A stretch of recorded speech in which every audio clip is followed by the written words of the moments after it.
Zoti Milo, pas pak ditësh në Kosovë do të zhvillohen zgjedhjet e reja. Prej gati 10 muajsh nuk konstituohet parlamenti, nuk është bërë qeveria, i ka kushtuar kosto të madhe financiare kjo Kosovës, por edhe humbjet besimit të shqiptarët e Kosovës. Gjithashtu, një izolim ndërkombëtar qof nga Bashkimi Evropian dhe qof nga Shtetet e Bashkuara të Amerikës, në një kohë që ju keni qenë në atë kohë,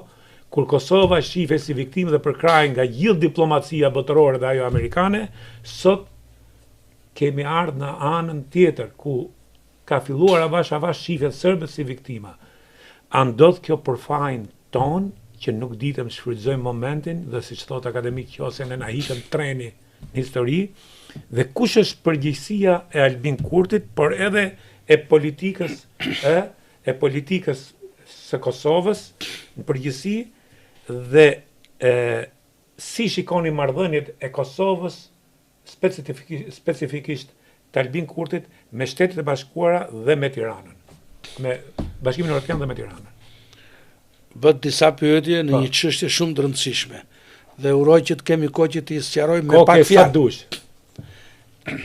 Pari, ajo çka ka ndodhur në Kosovë gjatë gjithë vitit 2025 është pa precedent dhe i panjohur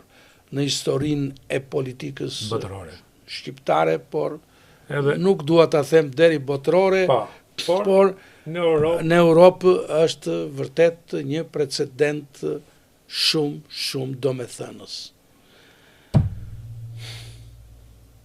Është fatale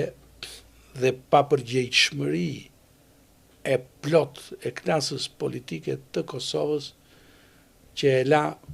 vendin pa qeverisje efektive për gati një vit, që i rënoi aleancat historike dhe strategjike që ajo kishte jetike me Shtetet e Bashkuara të Amerikës dhe me Bashkimin Evropian, për shkak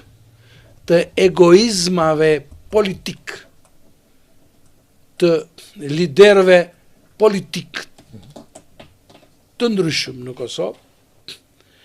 për shkak të miopisë së tyre,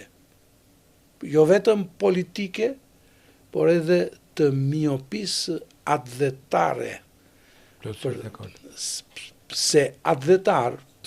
nuk je